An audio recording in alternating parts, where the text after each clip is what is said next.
Buenas tardes a todos, a todas, colegas, público en general. Le damos la bienvenida a esta actividad organizada por la Federación de Colegios de Abogacía de la provincia de Santa Fe. La verdad que es un honor y un orgullo poder transmitir esta exposición y este panel desde la Facultad de Derecho de la ciudad de Rosario, de la Universidad Nacional de Rosario, para la cual agradecemos a su señor doctor decano, doctor Hernán Bota, y a su vicedecana, doctora Araceli Díaz, quien todos conocemos y tenemos mucho afecto hacia ellos. Así que dar la bienvenida a este panel de una temática que nos atraviesa, puntualmente porque todo esto se desarrolló en épocas de pandemia. Estamos aquí, estamos en una transmisión que se hace de forma en vivo y por las redes, justamente porque estamos en pandemia. Vamos a agradecer también a todos los organizadores de los otros colegios de abogados que no han podido venir. Al doctor Andrés Abramovich, por el Colegio de Santa Fe, la doctora Mabel Eusebio, por el Colegio de Rafaela, a la doctora Patricia Virgili, por el Colegio de Reconquista, y al doctor Alberto Turcato, por el Colegio de Venado Tuerto.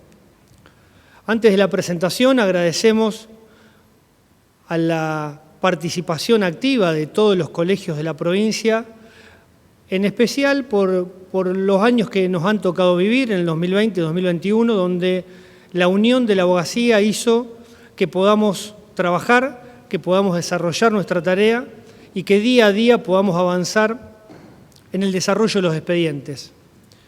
Y juntamente estamos hoy con prestigiosos colegas y integrantes de la sociedad, todos abogados, para debatir esta forma de tramitar el expediente. Nosotros hacemos esta pequeña introducción y les adelanto que está con nosotros el presidente del Instituto de Derecho Procesal de Rosario, el doctor Hernán Terraza, la doctora diputada Matilde Bruera, autora de un proyecto de ley que nos va a contar, y el doctor, también abogado, Lisandro Enrico, senador departamental por el Departamento General López. Entonces, la idea es iniciar este debate, iniciar y poner sobre la mesa y el debate la forma de ejercer la abogacía con respecto a la tramitación de los expedientes en su formato digital. Sabemos que el 2020 nos atravesó por esa situación, pasar de la papelización a la digitalización. Y hoy estamos trabajando día a día con la Corte, con los presidentes, los ministros, los camaristas, los jueces, los empleados, el resto de los colegiados e integrantes del sistema de justicia para intentar trabajar en pos de un servicio de justicia que nos lleve seguridad hacia toda la comunidad y que en definitiva baje los tiempos en la prestación del servicio y que llegue el servicio de justicia a la ciudadanía. Creo que en definitiva la abogacía es ese nexo entre el Poder Judicial, entre la Administración de Justicia y el ciudadano. Y como responsables, como actores responsables institucionales que somos, abordamos estos temas con mucha seriedad, con mucho profesionalismo y decidimos hacer este panel para que en vivo puedan comentarnos, puedan traer alguna propuesta, una inquietud y que en definitiva los colegas profesionales nos van a ayudar a poder avanzar en el tema. Dicho esto, yo le voy a ceder la palabra al doctor Eduardo Terraza, presidente del Instituto de Procesal Civil del Colegio de Abogados de la Segunda Circunscripción de Rosario, a lo cual nos va a introducir un poco más en el tema ya jurídicamente hablando de lo que significa esta llamada regularización de los procesos y forma de litigar hoy con un sistema que trae el Poder Judicial y la idea es a dónde llegar y cómo regularizarse. Gracias, Carlos. Buenas tardes a todos y a todas. La idea en realidad es explicar por qué la necesidad de una ley que regule la incorporación de las tecnologías de la información y de la comunicación en los procedimientos judiciales. Nosotros sabemos que en la Argentina la gran transformación que supone digitalizar el proceso judicial, la ha llevado a cabo el Poder Judicial, y más específicamente las Cortes, o sea, la Corte Suprema de Justicia de la Nación y las Cortes Supremas o Tribunales Superiores Provinciales. Y esa digitalización la han hecho a través de acordadas y reglamentos. En el caso del Poder Judicial de la Nación, tenemos una ley, que es la Ley 26.685, conocida como Ley del Expediente Electrónico, que tiene en realidad dos artículos. El primero, que autoriza la utilización del expediente electrónico, de la notificación electrónica, de las comunicaciones electrónicas, y agrega, dice, con idéntica eficacia jurídica y valor probatorio que sus equivalentes convencionales. Y en el artículo segundo dice que la Corte Suprema de Justicia de la Nación y el Consejo de la Magistratura de la Nación, de manera conjunta, reglamentarán su utilización y dispondrán su gradual implementación. Cosa que en realidad no se ha hecho así, sino que la reglamentación la ha llevado a cabo solo la Corte Suprema de Justicia de la Nación. Y a esa reglamentación se le ha objetado un defecto de origen, que es precisamente la falta de competencia del órgano que emitió esa reglamentación. Y aunque se pueda conjeturar que no muchos han de cuestionar su legitimidad, dado que, digamos, en definitiva, debería ser resuelta por la propia Corte Suprema de Justicia de la Nación, lo cual también muestra que el tema es preocupante, o sea, muy preocupante desde el punto de vista institucional. Y esas consideraciones son de aplicación a la provincia de Santa Fe. O sea, en el caso de Santa Fe, la Corte Suprema ha asumido la regulación de estas nuevas tecnologías en los procedimientos judiciales, a pesar de que la Constitución no le da esa facultad. Es más, alguien podría decir, no es cierto, contestarnos, diciendo que en la provincia hay una ley, que en realidad esta ley, la 13.840, incorporó una norma, el artículo 29 bis al Código Procesal Laboral, que efectúa una delegación de facultades. Esa ley faculta a la Corte Suprema de Justicia a reglamentar la implementación gradual del expediente electrónico, de la notificación electrónica, de las notificaciones electrónicas. Está redactada de una manera similar a la ley nacional. Pero me parece, hay una diferencia, que habla de reglamentar la implementación gradual. Con lo cual, si uno piensa en qué significa implementar, que es poner en funcionamiento, llevar a cabo, dar concreción práctica, en realidad nosotros creemos que limita los alcances de esas facultades reglamentarias delegadas. Es decir, creemos que la Corte no podría llegar a regular en sí los institutos, por ejemplo, la notificación electrónica.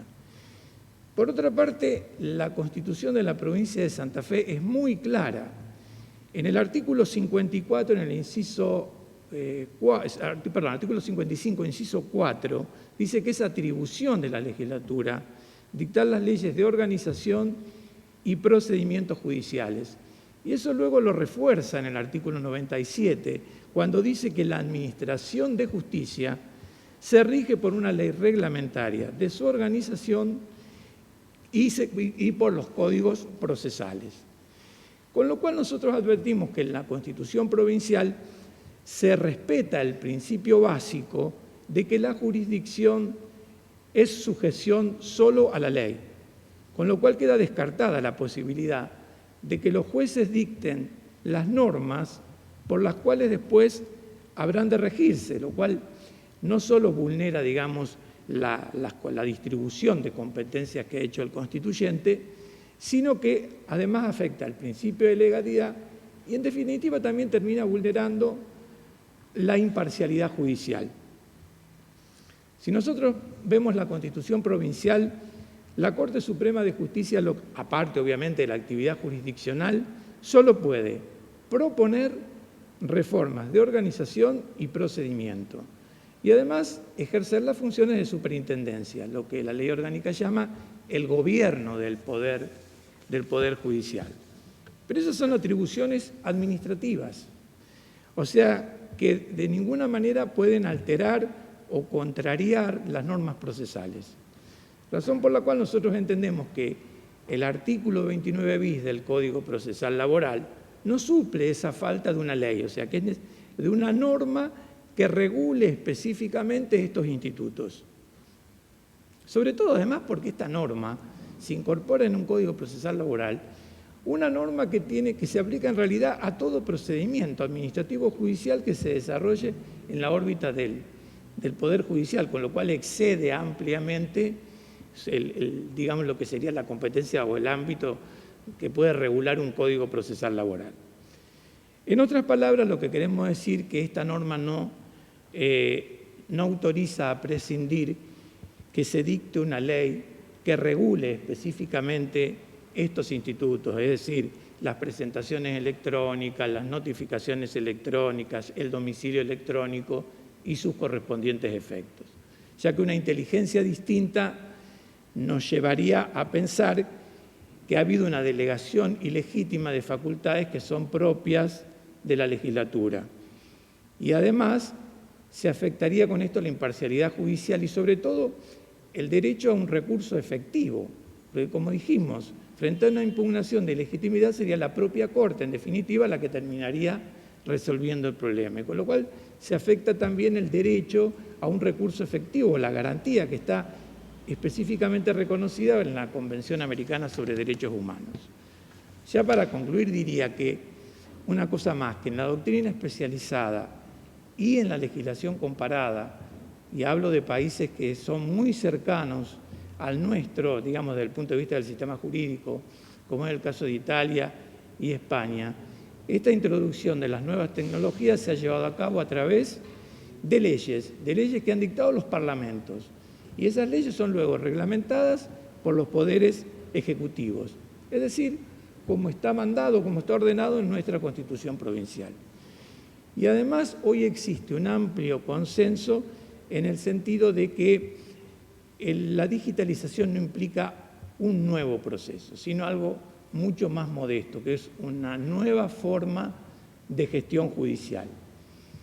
Y además una cosa interesante que tiene, por ejemplo, la ley española, donde además de sentar los principios básicos de la seguridad en materia de tramitación electrónica, sienta una pauta que me parece muy importante, es que dice que la reglamentación o esta introducción de tecnología de ninguna manera puede alterar las normas procesales, con lo cual creo que marca o pone claridad en el sistema de fuentes. Eso sería, yo creo que correspondería ahora escuchar a los legisladores. Bueno, doctor, muchas gracias. Ya vamos a preguntarle algunas cosas también con respecto a esto, porque bueno, es una introducción. Le damos la palabra a la doctora Matilde Bruera, diputada de la Cámara de Diputados de la provincia de Santa Fe. Bueno, muchas gracias. Bueno, voy a tratar de explicar un poquito de qué se trata el proyecto que, bueno, que recoge las preocupaciones que expresaba el doctor Terraza, ¿no? Bueno, en primer lugar también agradezco a los organizadores y organizadoras la invitación a poder explicar. Siempre es muy interesante la vinculación entre los poderes públicos, en este caso la legislatura y la universidad, ¿no? Ya que este es el ámbito natural de discusión y producción del derecho, ¿no? Nosotros, ¿por qué estamos discutiendo esto? Porque estamos en una situación muy particular. La digitalización de los procesos, tanto del proceso penal como del proceso civil, no es una cuestión novedosa. Hace unos cuantos años que se vienen discutiendo estas cuestiones en los ámbitos tribunalicios, ¿no? En los ámbitos judiciales. Pero obviamente la circunstancia que estamos atravesando, la pandemia, yo siempre digo, tomando frases de otros teóricos, que la pandemia ha acelerado dos cuestiones, la pobreza y la digitalización. Entonces estamos viviendo un proceso acelerado de necesidad de digitalización del trabajo de los abogados y de la justicia, ¿no? Esto, ¿por qué es un tema fundamental y por qué personalmente me ha sensibilizado? Bueno, sabemos que introducir medios electrónicos al trabajo de los tribunales no es un tema sencillo, porque tenemos que tener el sumo cuidado de que esta tramitación electrónica no afecte ni altere garantías fundamentales. Como bien decía el doctor Terraza, estamos viviendo una situación muy irregular, muy particular, es que la Corte está tratando de abordar y regular a través de acordadas y resoluciones y organizar el trabajo electrónico de los abogados con todos los defectos que esto acarrea, más las violaciones constitucionales. No voy a repetir lo que ya ha dicho el doctor Terraza, pero fundamentalmente no solamente es inconstitucional porque no son las facultades de la Corte legislar sobre esta materia, sino porque afecta garantías fundamentales, entre ellas la imparcialidad y el derecho a ser oído con todas las garantías, ¿no? Que son garantías constitucionales y garantías convencionales. Y sabemos que hoy en el sistema jurídico argentino esto es fundamental. Como bien se ha dicho, entonces consideramos que es el lugar donde se debe regular y debatir esta cuestión, es en la legislatura, y por eso, haciéndome eco de todas estas preocupaciones, he presentado un proyecto para regular esta situación, ¿no? De la digitalización del trabajo judicial, del proceso judicial. Como bien ha aclarado también el doctor en su introducción, esto no es una reforma procesal, no tiene nada que ver con una reforma procesal, no reforma normas procesales ni debe reformarlas, sino que es un sistema de gestión que debe adecuarse a los principios convencionales, a los principios constitucionales y fundamentalmente también a los principios de la Constitución de la provincia de Santa Fe y al Código Civil y Comercial vigente y al Código de Procedimiento Civil y Comercial vigente. Entonces, lo que hay que tratar es que esas garantías sean resguardadas, es lo más importante, creo, de la forma de gestión. ¿Por qué? Porque eso hace al derecho fundamental de acceso a la justicia con todas las garantías. Entonces, lo más importante en la regulación de un proceso telemático o electrónico es que las garantías de las partes estén preservadas. No nos olvidemos que cuando se viola... El derecho, por empezar, no es más ni menos que un sistema de garantías. Entonces la gestión hay que adecuarla al sistema de garantías. Y cuando se viola este sistema de garantías, las partes corren riesgos de afectar derechos fundamentales. Si fuera un juicio penal sería la libertad, la vida, etc. En este caso puede ser el patrimonio de las personas, una persona puede perder un juicio, perder su casa, perder derechos a reclamar, etc. Entonces, no es una cuestión menor regular sobre este tema. Por eso me parece muy importante, explico más o menos cómo es la estructura del proyecto. En primer lugar, se resumen cuáles son los principios que debe resguardar una tramitación electrónica de un proceso judicial, ¿no? Esta gestión electrónica de la justicia debe respetar determinados parámetros que son la columna vertebral alrededor de la cual se va a organizar esta gestión, que son la accesibilidad, la disponibilidad, la integridad, la transparencia, la autenticidad, la neutralidad, la trazabilidad, la conservación y la interoperabilidad de los datos informáticos utilizados. Estos son los principios fundamentales.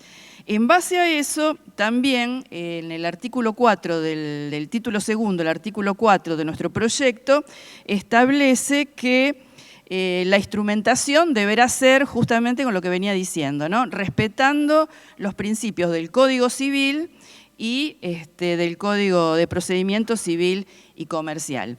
En este sentido, por eso también se propone la organización de un expediente electrónico debidamente foliado, con un sistema electrónico, pero que dé seguridad, la seguridad que da un expediente de papel, ¿no? Un expediente de papel, el viejo expediente al que nosotros estamos acostumbrados, con las firmas, los folios, etcétera. Bueno, esto se debe hacer en forma electrónica, pero resguardando los mismos principios de seguridad, los mismos resguardos de seguridad. Otra de las cuestiones que se tiene en cuenta es que en caso de interrupción del servicio, sabemos que en los mecanismos, los métodos de comunicación y de información que vamos a utilizar pueden sufrir interrupciones. En ese caso se establece cómo se suspenden los plazos en caso de que esto ocurriera, no planificadamente, por supuesto. Y otra cuestión muy importante es la posibilidad de que las partes puedan auditar el sistema. Esto es fundamental. A través de, a pedido de parte, por una resolución judicial, se puede auditar el sistema y verificar cómo ha sido la presentación de escrito, las notificaciones y la tramitación que se pueda poner en duda. Otra cuestión muy importante que regula y que es necesario en esta nueva forma de gestión es la presentación de escritos, cómo se presentan los escritos, cómo se notifica con los mismos resguardos, y cómo se hacen las comunicaciones, ¿no? Obviamente se regula la presentación electrónica de escritos con la misma certeza, con una certeza electrónica, por supuesto, de la presentación de los mismos, de la recepción de los mismos, y con la firma digital. No puede haber escritos no firmados, ¿no? El hecho de que no haya firma papel o firma manual queda supeditado, queda reemplazado con la firma digital, que por otra parte la regula el artículo 288 del Código Civil y Comercial. O sea, ya está regulada la firma digital, por lo tanto es imprescindible. Regula también la presentación alternativa de escritos en papel en algunas circunstancias. Por ejemplo, cuando se trate de la primera citación a una persona, a una parte, o el primer emplazamiento o intimación, cuando la parte actúa por derecho propio, etcétera, ¿no? O sea, regula estas alternativas. Y la digitalización después la hará el mismo juzgado o la hará el abogado de parte, ¿no? Bueno, entonces la presentación de los escritos puede ser durante todos los días y en las 24 horas, pero salvo los periodos de feria judicial. Pero obviamente cuando un escrito se presente en un día inhábil, se tendrá por presentado la primera hora hábil subsiguiente, ¿no? Bueno, estos son en términos generales las cuestiones más importantes. Es muy importante los resguardos que se toman en relación a las notificaciones. Y para eso se implementa el sistema de cargo electrónico para la presentación de escritos, un cargo electrónico, y además del domicilio electrónico, el domicilio procesal electrónico.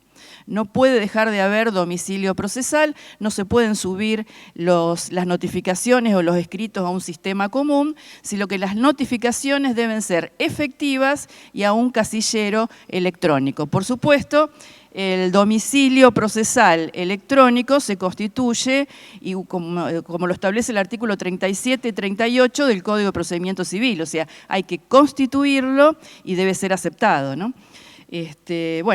Esto resguarda, y las notificaciones, hay un sistema, se establece un sistema de alarma, o sea, de aviso que hay notificaciones, pero la notificación debe ser efectiva y se organizan resguardos para que esa notificación sea efectiva. El Código de Procedimiento Civil establece una notificación automática, pero esta notificación automática es muy peligrosa en el sistema electrónico. En el sistema procesal común tenemos el resguardo de que ante las notificaciones automáticas, los abogados, el viejo método de los abogados que establece el artículo 61 del Código Procesal Civil, es firmar el libro los días martes y viernes para corroborar que no hay notificaciones, que el secretario no nos ha hecho ninguna notificación. En este sistema electrónico hay que suplantarlo se suplanta por un sistema electrónico similar, porque si no obligaría al abogado a estar 24 horas mirando el sistema electrónico para no quedar notificado automáticamente. Eso realmente sería una barbaridad y haría imposible el control y sumamente riesgoso, con el riesgo de perder derechos fundamentales, ¿no? Entonces, bueno, se dispone un sistema similar a ese de modo electrónico. Y bueno, y además es muy importante también, en el artículo 19, se establece un sistema de gestión que deberá tener un registro seguro e inalterable del día en que se firmen las providencias. ¿Esto para qué? Para evitar providencias antedatadas, que es lo que está pasando actualmente en cómo se está manejando la gestión electrónica, ¿no? Entonces, bueno, estos son las características fundamentales del proyecto, que lo definimos como un sistema de gestión, no como un cambio procesal, y como un resguardo de las garantías fundamentales en esta nueva forma de gestión, que tiene que ver, reitero, con el expediente electrónico, la foliación, el domicilio procesal electrónico, y los resguardos que tienen las presentaciones de escrito y las notificaciones a las partes. Bueno, por ahora dejo esta presentación y estoy a disposición por si después hubiera dudas y yo las pudiera contestar. Gracias. Bueno, gracias Matilde por la exposición. Como primera comentario, ya que podemos empezar a ver, esto está planteado como una nueva ley, no es como una reforma de algo. Es una nueva ley. No, es una ley nueva. Es Exacto. una ley nueva. Es un proyecto de ley completo nuevo. En donde un sistema informático se debería adaptar a estas garantías que es enumerado. Le vamos a dar la palabra al doctor Lisandro Enrico, senador de la Cámara de Senadores de la provincia de Santa Fe por el departamento General López, también abogado, colega, y que también presentó un proyecto de ley y que ya tiene media sanción en la Cámara de Senadores, a diferencia del de diputados que está en trámite en diputados. Digamos que el proyecto del senador ya está con media sanción y a debatirse, a acumularse, se verá, en Cámara de Diputados con este otro proyecto. Senador, tiene la palabra. Bueno, gracias, doctor Carlos. Sí. Muchas gracias también al doctor Esteban Terraza, a la diputada Matilde Bruguera. Felicitar a la Federación de Colegios de Abogados de Santa Fe que hayan tomado esta iniciativa de poder dialogar estos temas muy actuales y muy presentes. Invitarnos a poder colaborar con la búsqueda de un consenso legislativo que le dé más certeza, celeridad y resguardo de las garantías al proceso civil y comercial, o no penal, mejor dicho, en Santa Fe. También agradecer y felicitar a esta Casa de Estudios, de la cual fui alumno, la querida Universidad Nacional de Rosario, la Facultad de Derecho, a sus autoridades. Y bueno, concretamente plantear qué fue lo que nos llevó a este proyecto de ley que tiene, como dijo el presidente del colegio, como dijo Carlos, media sanción de la Cámara de Senadores. En realidad no es una modificación del Código Procesal Civil y Comercial, sino en términos generales, sino que es una adecuación a los tiempos que corrían y que corren a partir del año pasado. El proyecto que explicó recién la diputada Bruguera es un proyecto mucho más integral, que obviamente enfoca mucho más de lleno la cuestión de los procedimientos electrónicos en el proceso y en el derecho y en la práctica de la justicia. Nosotros lo que buscábamos con esta ley es algo más rápido, de menor envergadura en cuanto a lo legislativo, y que, imagínense que este proyecto fue presentado el 15 de julio de 2020.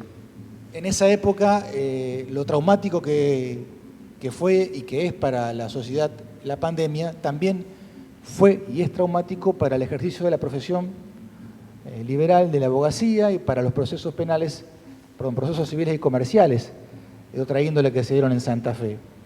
En función de eso y de una propuesta que también surgió de la propia Federación de Colegios de Abogados, y debo destacar el aporte importante que tuvo también el doctor Pedro Zanini, profesional de la localidad de Firmat y del Colegio de Abogados de la Tercera Circunscripción, pero en conjunto con los otros colegios profesionales, se pidió que la legislatura se aboque a una cuestión que tiene que ver justamente con lo que se decía recién anteriormente, que mencionaba Esteban y Matilde. La legislación procesal es un resorte propio de la legislatura y no del órgano jurisdiccional supremo que es la Corte. Por eso, en lo que significó el problema de la pandemia, la paralización de muchos procesos, que generó también un importante contrapunto que tuvimos aquí en Santa Fe, nos pareció razonable trabajar en una ley que sea de aprobación rápida. Por eso se aprobó en la Cámara de Senadores rápidamente, y que yo creo que en la Cámara de Diputados también puede ser tratada rápidamente, para ordenar algunas cuestiones concretas en 3 puntos fundamentalmente. Insisto que este proyecto de ley está a la espera, es transitorio de algo mucho más importante en Santa Fe que tiene que terminar de darse, que es la aprobación de una reforma integral al Código Procesal Civil de nuestra provincia, tema que tiene estado parlamentario, que tiene un trabajo muy importante que se desarrolló en el año 2018-2019, pero que también ahora actualmente tiene la posibilidad de ser tratado. Pero esta modificación que presenté en la Cámara de Senadores, que fue aprobada por unanimidad en dicha Cámara y que ahora está justamente en la Cámara de Diputados, básicamente modificaba 3 aspectos, 3 temas del proceso no penal en Santa Fe, del Código Procesal Civil y Comercial. El tema plazo, un plazo solamente, el tema del correo electrónico, domicilio electrónico, y fundamentalmente el tema del impulso procesal en los juicios que rige el Código Civil y Comercial.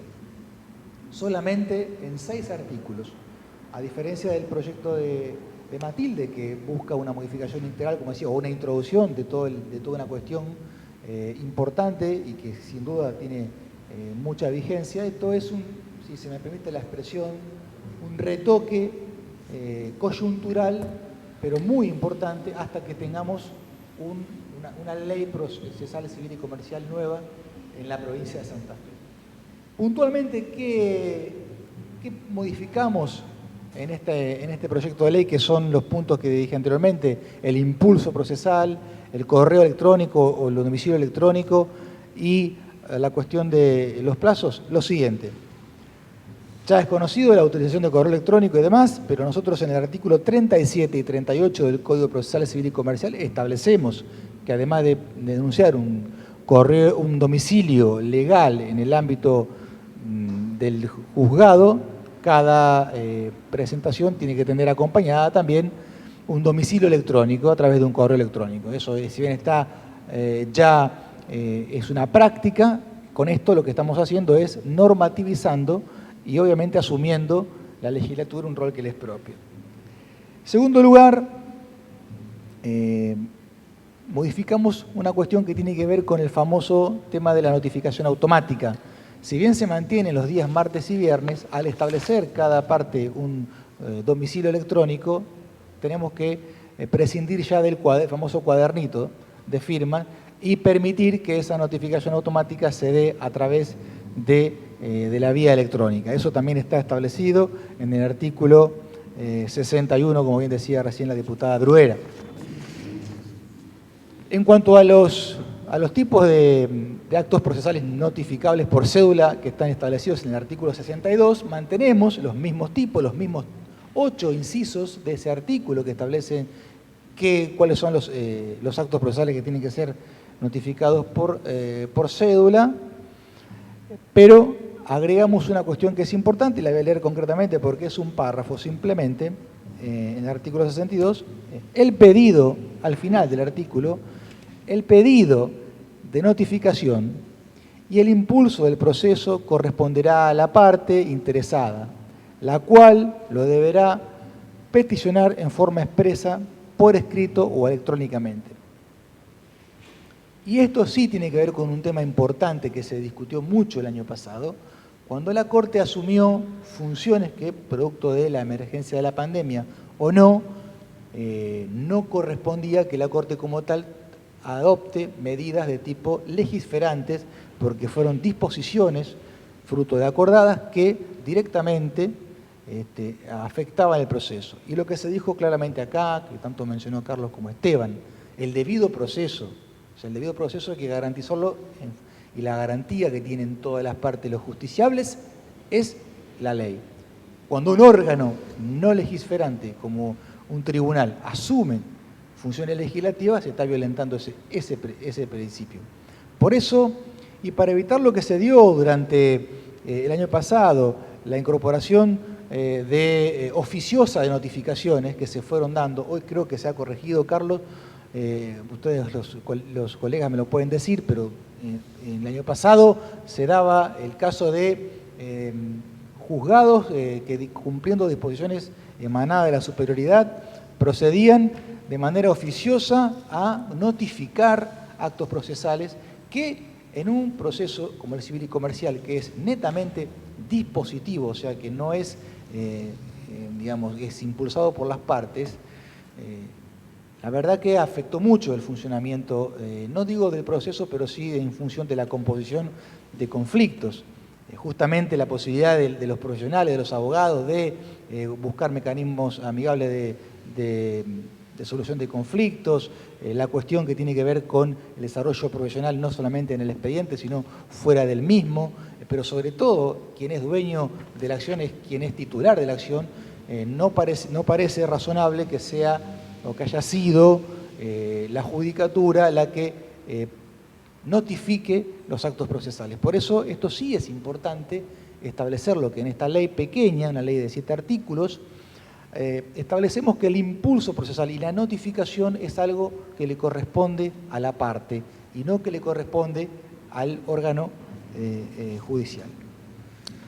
También planteamos una modificación en cuanto a los plazos de los traslados.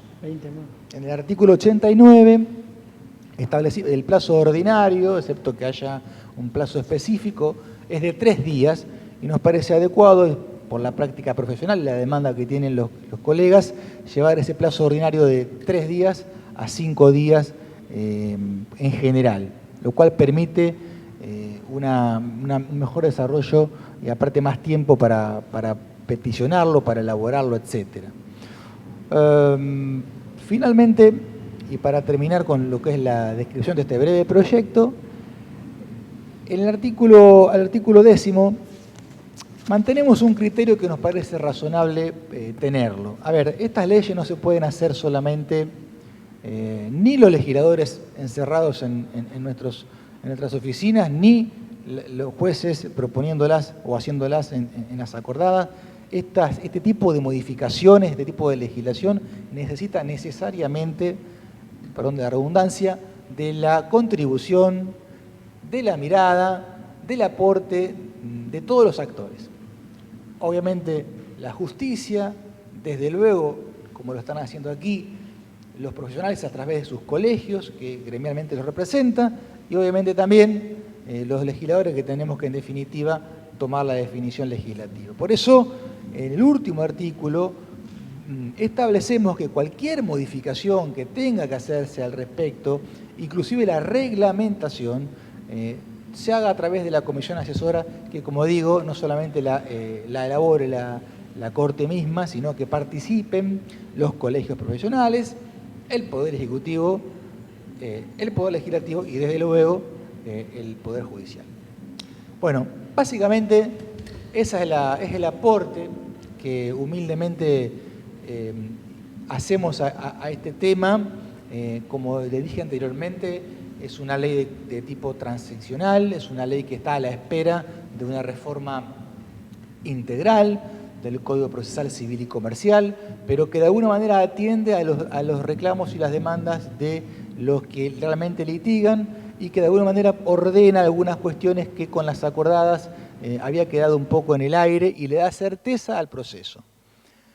Yendo más un poco a lo político, al tratamiento legislativo, y obviamente no voy a dar ninguna opinión respecto del funcionamiento de la Cámara de Diputados, sino aquí está Matilde para hacerlo, pero sí creo que a partir de la semana que viene, la legislatura santafesina recupera la potestad de poder legislar sobre cualquier tema que esté en estado parlamentario. Hasta estos días solamente los temas que el gobernador nos indica, así lo establece la Constitución. Con lo cual, creo que la semana que viene, o a partir de la semana que viene, la Comisión de Asuntos Constitucionales, donde está el proyecto de la diputada Bruera y este otro proyecto también, podría retomar, y yo creo que es un poco la voluntad mayoritaria de los miembros de esa comisión de la Cámara de Diputados, buscar la manera de encontrar alguna síntesis legislativa. En mi caso, como senador autor de este proyecto, no tengo absolutamente ningún inconveniente a que la Cámara de Diputados elabore la modificación o los agregados que crea pertinente. Creo que es importante que también opine de esto la Corte y el Poder Ejecutivo. Nosotros, antes de presentar la ley, consultamos con la Secretaría de Justicia del Poder Ejecutivo de la provincia, pero lo importante es que podamos darle un marco normativo que, como se dijo anteriormente, le garantice al justiciable un debido proceso, que de alguna manera ordene esta profusión de normas de carácter judicial que están sobre aspectos legislativos y que receptúe la demanda de los abogados y las abogadas que litigan habitualmente en los tribunales santafesinos. Ese es el aporte y obviamente esperemos que en los próximos meses podamos contar con una legislación hasta que, como siempre sostenemos, y creo que en esto somos todos contestes, Santa Fe tenga un nuevo Código Procesal Civil y Comercial. Muchas gracias. Bueno, muchas gracias por sus palabras, senador. Acá hay algo también que destacar, que creo que es muy importante. Yo me fui notando, estamos viendo los comentarios que hacen referencia a estos proyectos y a este tema que estamos abordando. Y es justamente la comisión asesora, el artículo 10, que lo vemos reflejado en el trabajo conjunto. Cuando decimos comisión asesora o trabajo conjunto, estamos queriendo decir eso, trabajar Poder Legislativo, Ejecutivo y Judicial y colegios, de manera tal que se pueda instrumentar un sistema seguro, porque en definitiva eso es lo que nos estamos pidiendo, una seguridad en un proceso, y abrir unas palabras de debate. Acá hay un tema que a los abogados y a los que ejercen en el día a día nos preocupa mucho, que es cómo nos quedamos notificados, que es el momento donde empezamos a contar los plazos, los días, y eso nos da una cierta inseguridad, no solo a nosotros, sino a nuestros representados. Tenemos que hacer también una salvedad, y que creo que les ha pasado a todo el mundo, no me quedo corto, en que en los momentos de pandemia se pudieron hacer las reformas y los acuerdos y los parches que se pudieron hacer como se pudieron. Y la verdad, eso les ha pasado a todos, no está ajeno el Poder Judicial. Y que en definitiva fue un momento de transición. El 2020 fue un momento en donde se han tolerado muchísimas cosas que en otro momento quizás no, pero que el proceso judicial transitaba básicamente en la buena fe de los abogados, porque hubo momentos en donde se tramitó por correo electrónico, correo más sistema, sin sistema, en papel, todo un mix de posibilidades que hacían de esto que sea inseguro, que tengamos dudas, que tengamos miedos. Entonces yo abro un poco el debate y la palabra, doctor Terraza, si usted sabe, yo sé que usted sabe, y que nos puede colaborar un poco con este tema de las notificaciones. Gracias, sí. Sí, por supuesto que la notificación es esencial, y la notificación por cédula en el proceso tiene que estar rodeada de las mayores garantías. No puede ser como que se utilice, o sea, teniendo al alcance la tecnología que nos puede mejorar, o sea, dar mayor seguridad, tengamos menos garantías. Entonces, eso es inadmisible. Y inclusive la idea que está reflejada en el proyecto de la diputada Bruera es poner 3 resguardos en la notificación electrónica. Primero, la notificación, como decíamos, si esto es un sistema de gestión, debe respetar el Código Procesal. Y en el Código Procesal tenemos una notificación por cédula que va dirigida a un domicilio procesal. O sea, la notificación por cédula es una notificación formal y expresa, y en un domicilio. Entonces, digitalmente en el ámbito, ¿cómo lo hacemos? Bueno, también necesitamos un domicilio, que será un domicilio electrónico, será un buzón o una casilla electrónica donde se van a depositar y acumular las notificaciones. Pero además de eso, es decir, que haya un lugar donde uno va a ver las notificaciones que tiene, donde van a ingresar por fecha, pero además, en el derecho comparado, y se ha tomado esa idea también, hay que tomar otros recaudos. Por ejemplo, el darle un aviso a través de, por ejemplo, un correo electrónico o a través del WhatsApp, lo puede elegir el profesional, que no es de cortesía, sino que también es un requisito, pero que por sí solo, o sea, por sí solo no vale. Y a su vez, o sea, es necesario entonces que haya una notificación al domicilio procesal electrónico, aviso e inclusive algo más, una alerta, que cuando el usuario entre al sistema le marque, haya una luz, algo que le diga que tiene notificaciones pendientes. Porque la idea es que haya una efectiva notificación, o sea, que tenga conocimiento. Y en cuanto a una cosita breve, en cuanto a la notificación automática, que tal vez en un sistema digital ya desarrollado no tendría sentido, porque todo debería notificarse por cédula, pero al efecto de mantener el sistema del código, lo que se pensó en este proyecto es que haya, es decir, si yo accedo al sistema a las 8 de la mañana y esa providencia que estoy esperando no salió, tengo la posibilidad de marcar un botón, lo que sea, y yo dejar, y ya me quedo tranquilo y sé que hasta el próximo día de nota no tendré que consultar eso. Es decir, necesitamos las mayores garantías. No sé si eso sería, Carlos, la idea. ¿Matilde? Sí, no, comparto, y es lo que dice el proyecto, pero además, obviamente también en el proyecto nuestro las notificaciones son a impulso de parte, porque además lo establece el Código de Procedimientos. Entonces, también son a impulso de parte. Y sí, con las notificaciones deben ser hechas a un domicilio procesal. Bueno, yo tuve una pequeña experiencia cuando estuve en la Justicia Federal, algo de esto se había empezado a implementar ya, y la notificación debe ser efectiva.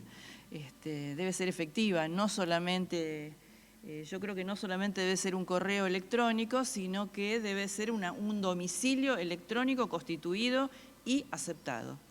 Y en esa casilla se deben, como explicaba el doctor Terraza, se deben se deben dirigir las notificaciones y reservar también, ¿no? Y creo que es muy importante también poder auditar el sistema, porque sabemos que los sistemas electrónicos tienen fallas, entonces pueden quedar dudas o puede pasar algo, entonces el tema de poder auditar el sistema es importante. Y yo creo que además, por eso nosotros planteamos una ley en un sentido integral, porque yo creo que esto es independiente de una reforma procesal, porque esto es un sistema de gestión. Entonces creo que se debe regular en forma independiente a la reforma procesal civil que se está discutiendo. Por eso creo que debe ser integral la reforma y resguardando la mayor cantidad de garantías. Yo comparto con el doctor, lo que decía el doctor Enrico, que creo que hay voluntad de sentarnos, como ahora el proyecto de media sanción ha llegado a diputado y se va a empezar la semana que viene, se van a empezar a discutir los proyectos. Creo que hay voluntad de todas las partes, no hay duda que el doctor Enrico y yo pertenecemos a sectores políticos distintos, pero nos une la preocupación por los colegas, la preocupación por el acceso a la justicia. Los dos somos abogados, así que sabemos de qué se trata. Nos conmueve la preocupación de los colegas. Entonces, bueno, hay voluntad de sentarnos a elaborar un proyecto integral para que salga lo mejor para los colegas. Creo que en eso agradezco que el doctor Enrico lo haya dicho y yo lo reafirmo en este momento. Hay voluntad de sentarse a debatir e integrar un proyecto integral y lo más acordado posible, ¿no? Para que salga. Lo importante es que salga. Doctor Enrico, ¿quiere agregar algo? ¿No? Bueno, también hay que agregar algo que no lo hemos dicho, pero está en el título. Todo este tema de reforma judicial, estamos hablando de lo que no es sistema penal. Porque el sistema penal ha tenido una tramitación distinta y una forma de trabajar distinto al, llamémoslo, civil, comercial, laboral, en donde se aplicaría esta reforma. El sistema penal trabajó de otra manera porque hubo producto de otra reforma del año 2014, en donde no hay un sistema tipo plataforma, pero sí las notificaciones se realizan de otra manera, las audiencias se convocan y se hacen de otra manera, y lo que hemos vivido es que no se ha resentido el funcionamiento del sistema penal en cuanto a su gestión, no en cuanto a su resultado, aclaro, con respecto al que estamos tramitando. En definitiva, creo que la apuesta de la Federación, por intermedio de los diputados, senadores, secretarios de Justicia, ministros, gobernador, ministros de la Corte, es apostar a una ley que abarque todas estas cuestiones, que dé seguridad, que dé tranquilidad al propio Poder Judicial, al propio ejercicio profesional y, en definitiva, a la sociedad, porque de eso se trata todo esto. Así que vamos a cerrar, si alguno quiere agregar algo más, puede hacerlo, pero vamos a cerrar este panel con la intención de continuarlo, con distintos actores del Poder Legislativo, del Poder Judicial, reuniones que se asemejen ya, de hecho, a esta comisión asesora que plantea el proyecto del doctor Enrico, y que en breve, ya con las sesiones ordinarias iniciadas, podamos tener una ley que regule toda la cuestión informática y la gestión informática del sistema judicial. Así que le agradecemos muchísimo la presencia en épocas de pandemia, de distanciamiento, de seguridad y de distanciamiento, por esta convocatoria que la hacemos de esta modalidad. Esta modalidad es hija de la pandemia porque, bueno, si no esto sería un auditorio, y creo que de esta manera queda grabado y se puede reproducir en toda la provincia o en donde quieran. Así que muchas gracias, gracias por todas las preguntas que de alguna manera hemos ido preguntando y transmitiendo con el proyecto, con las aclaraciones, y que va a quedar grabado para que se pueda reproducir las veces que lo deseen y quien lo desee. Muchas gracias por participar y por estar.